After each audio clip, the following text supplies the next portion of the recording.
Assalamualaikum warahmatullahi wabarakatuh. Perkenalkan, nama saya Ayu. Di sini saya akan menjelaskan modul 8 mengenai transisi dari analisis ke desain menggunakan interaction diagram. Yang pertama, saya akan menjelaskan mengenai tujuan dan elemen model desain.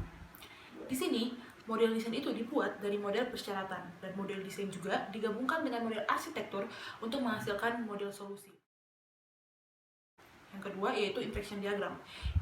Diagram interaksi UML adalah nama kolektif untuk diagram. Yang pertama ada sequence diagram, yang kedua ada communication diagram, dan yang ketiga ada diagram interaksi. Di sini diagram interaksi itu setiap diagramnya digunakan untuk menunjukkan urutan interaksi yang terjadi antara objek selama satu atau dua skenario use case dan juga sepotong skenario satu kasus penggunaan. Dan diagram interaksi UML juga dapat digunakan untuk menunjukkan urutan interaksi yang terjadi antara sistem dan subsistem. Dan di sini saya analisis itu saya akan menjelaskan analisis dan desain. Analisis itu membantu kita memodelkan apa yang diketahui tentang proses bisnis yang harus didukung dengan sistem, dan kita juga bisa menggunakan kasus dan model domainnya juga.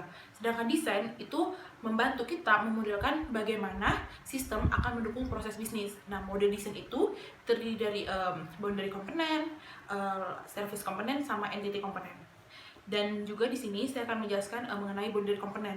Jadi boundary component itu digunakan untuk memodelkan interaksi antara sistem dan aktornya.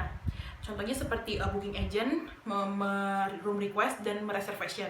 Di situ ada abstraksi layar, sensor, antarmuka, komunikasi, dan lain-lainnya juga. Ada juga komponen UI tingkat tinggi, dan setiap boundary component itu harus dikaitkan dengan setidaknya satu aktor dari boundary component itu. Yang kedua ada service component. Service component itu kelas dan layanannya itu mewakili koordinasi, pengurutan, transaksi, dan kontrol objek lainnya yang sering digunakan untuk merangkum kontrol yang terkait dengan kasus penggunaan tertentu. Dan di sini service component itu mengkoordinasikan aliran kontrol dan mengisolasi setiap perubahan alur kerja dari boundary component dan entity component. Dan yang selanjutnya ada entity component.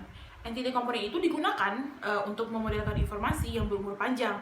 Seperti entity itu biasanya terkait dengan objek domain, dan entity juga dapat memiliki perilaku yang kompleks.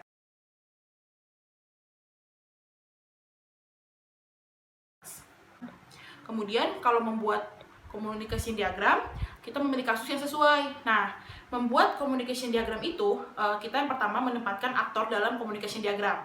Kemudian kita menganalisis formulanya itu sesuai dengan diagram aktivitasnya untuk kasus yang ingin kita gunakan.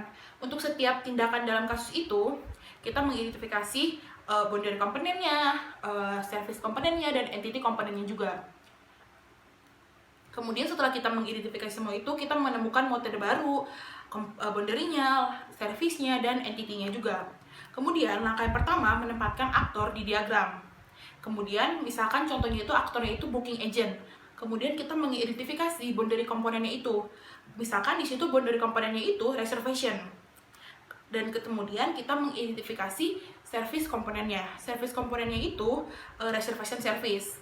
Kemudian kita mengidentifikasi entity komponennya, yaitu kita membuat reservation-nya dari reservation service. Kemudian setelah kita mengidentifikasi semua itu, kita menemukan metode baru, boundary-nya, service-nya, dan entity-nya juga.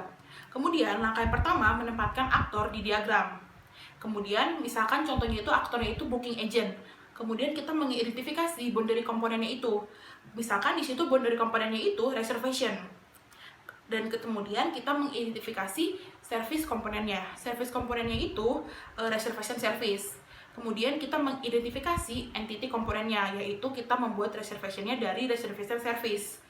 Kemudian kita mengidentifikasi interaksi tambahannya, seperti mungkin contohnya ada find room, ada dari room service itu memilih room, atau dari reservation service itu membuat reservation lagi. Dan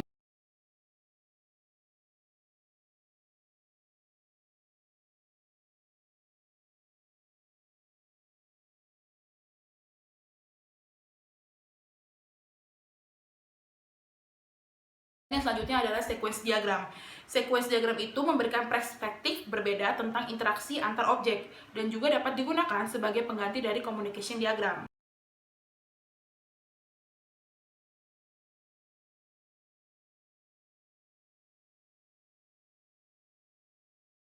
Kesimpulan yang bisa saya simpulkan yaitu interaction diagram digunakan untuk mengidentifikasi komponen desain yang memenuhi kasus penggunaan, dan juga object interaction dapat divisualisasikan dengan UML. Dan saya juga tadi sudah memberikan pengertian mengenai communication diagram dan sequence diagram. Sekian presentasi saya, kurang lebihnya mohon dimaafkan. Wassalamualaikum warahmatullahi wabarakatuh.